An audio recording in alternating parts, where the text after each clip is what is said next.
Morning, I'm Nick Dimmock, 350 ppm.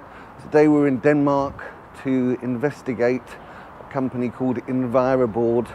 Basically, they take paper waste that cannot be recycled and they create 100% circular, 100% environmental building board. Paper recycling plants around the world has this significant cost problem of disposing of their waste. About 30% of the mass they recycle ends up as a waste. So that's already a secondary waste. So it's a huge market opportunity, which is right now. Everybody wants sustainable building materials. Yes. Everybody wants to reduce their waste. Everybody wants to reduce their cost. And we offer the whole thing in one complete solution.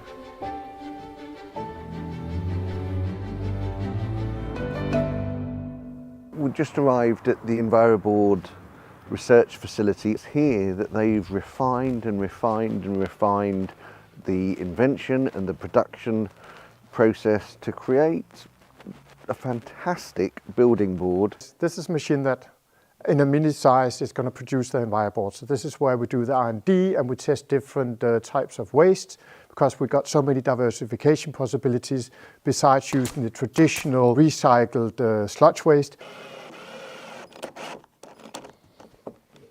I was picked up and invited to be the MD of Deco Partitioning Ltd, an internationally working company within partitioning. So concrete components and partitioning has been the main issues in my lifetime. Yes. And internationally work with companies around the world. I have a lot of contacts there, and one of the biggest DIY distributors they are in Denmark, Germany and UK.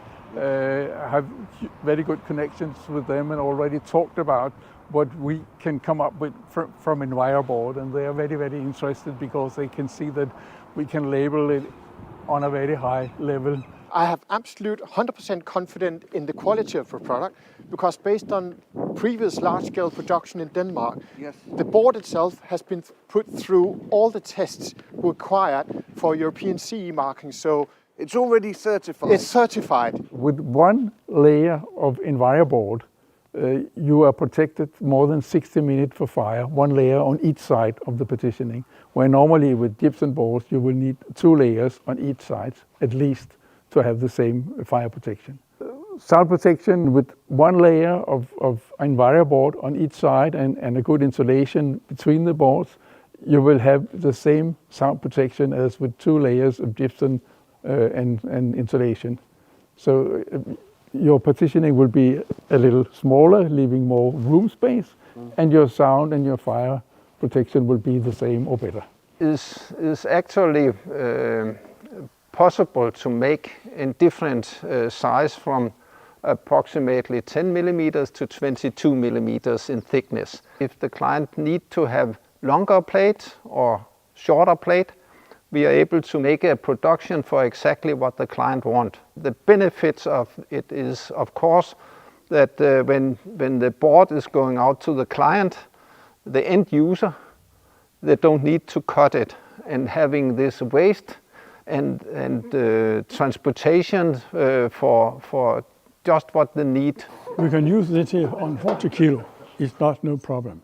And if you come higher up, much higher up, it is not no problem there.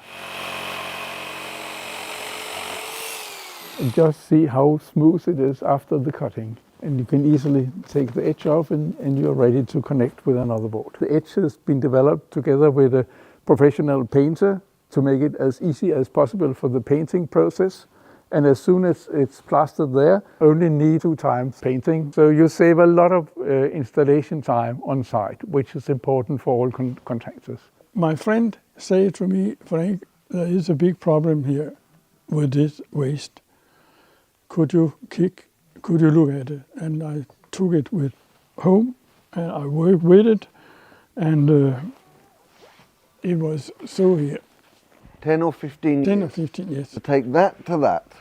the mini plant in Denmark is a fully operational production line, really, for handling the waste until we have the finished board. And we use this for R&D activities, so we can test different kind of waste material, different kind of waste sources, and then we will scale it up to like a factor 2 to 3 when it goes into actual production. Then the actual size of the full-scale production in King's Lynn would be like 2-3 times. Everything will have to be scaled in the right proportions. Fantastic opportunity for the paper industry. Because it's their recycling plants that can use this technology, so they don't have to pay a fortune for getting rid of the remaining 100,000 tonnes a year of paper sludge, which would normally go to landfill. And now landfill, it's going to be illegal in 2025 to put anything in landfill. It's going to cost them even more money to get rid of the sludge. So there's just a multitude of wins going on. The largest ones we're talking to, they're saying this is the best solution we have ever seen to take our waste and convert it into a valuable product. The minute we know we got a foot on what's going to happen in the UK with the first plant, and that's sort of in implementation, we start to look at the global market. I've already experienced the product and how good it is compared to all other products. So an even better solution for the construction market. With the online industry being quite mature as it is, yes, there's so much cardboard being recycled. Yes. And we have found out that we can actually make a similar high quality building board for various purposes. We can diversify on 2 levels with the whole business concept. First of all, we can diversify through using different sources of raw material, which also means we diversify the product portfolio. So it opens up a much larger market. How confident are you that this business will be a success? I'm 100 because I've seen it. I think there's a huge opportunity for a very attractive exit as soon as we have the full-scale plant up and running in the UK. Yes. And at that point in time, we will have EBITDA about 8 million pounds. Yes.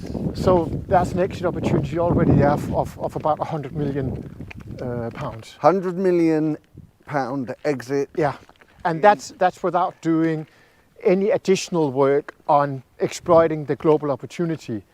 And that's what we are building into the business plan, the strategy right now, that we're going to start looking at building joint venture opportunities as soon as we have a reasonably fixed timeline for when we have the UK production facility in operation.